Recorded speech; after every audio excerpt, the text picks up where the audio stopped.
In the early hours of May 11, 2012, a small plane lands in a field outside a remote village in Honduras. A group gathers around the plane and begins unloading 450 kilograms of cocaine that would be worth about $10 million in the U.S.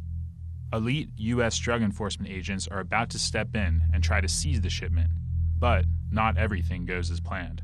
What you're about to see is a drug raid that turned deadly. This infrared footage was captured from high above by a P-3 surveillance plane operated by the Department of Homeland Security. I filed a Freedom of Information Act request for the video. It took about 5 years and a federal lawsuit before the DEA finally released it in August 2017. At this point, we see the truck with the cocaine driving through a village to a river where there are several boats. About 20 individuals offload the bundles into one of the boats. Meanwhile, U.S. helicopters fly to the scene. As they approach, most of the drug runners scatter. But a few stay behind to move the drug-filled boat away from the village. About 10 minutes later, a U.S. helicopter descends, carrying special DEA paramilitary units and Honduran police officers. The remaining traffickers flee the scene. After deploying the agents, the helicopter uses the air from its blades to push the abandoned boat to shore. About 15 minutes later, a DEA agent and 2 Honduran officers commandeer the boat with the drugs on it. Their goal is to pilot the boat back to the village to transfer the cocaine into the helicopters. One agent tries to start the engine, but it stalls, and the boat begins drifting.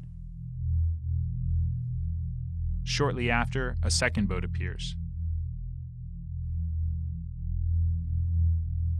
It's a water taxi, but U.S. agents and the Honduran policemen don't know this. 16 people are on board.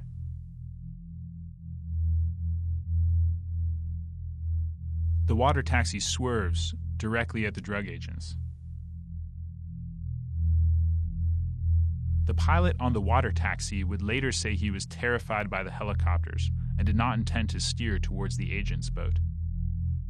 The DEA agent and the Honduran officers thought they were under attack. The 2 boats collide. There is gunfire. This critical sequence of events has become the subject of a highly contentious dispute. 4 people on the passenger boat were killed, including 2 women and a 14-year-old boy. 3 more were gravely injured. So what did happen? The DEA and State Department said there had been a crossfire between the law enforcement agents and what they called drug traffickers. But the video shows there is no evidence of gunfire coming from the passenger boat.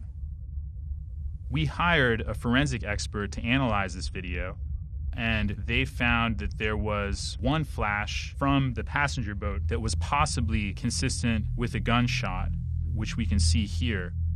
However, they also said it could have been caused by any number of things, including a bullet hitting the engine of the passenger boat.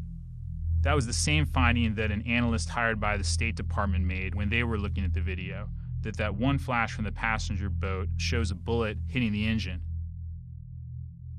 The video clearly shows gunfire from the DEA agent's boat.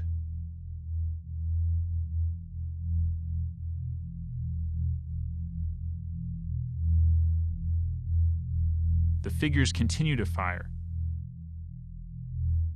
even after some passengers have leapt or fallen into the water. In all, the passenger boat was hit by 19 bullets, including from helicopter machine gun fire after the collision. The drug agent's boat was not hit by a single bullet. This video appears to show a one-sided shooting, not a crossfire, as the DEA contended. Law enforcement agents mistakenly fired on a boat full of civilians, killing 4. The conclusion that the shooting was one-sided is now backed up by an official report by 2 inspectors general. But the DEA and State Department stuck by the story of a crossfire for more than 5 years.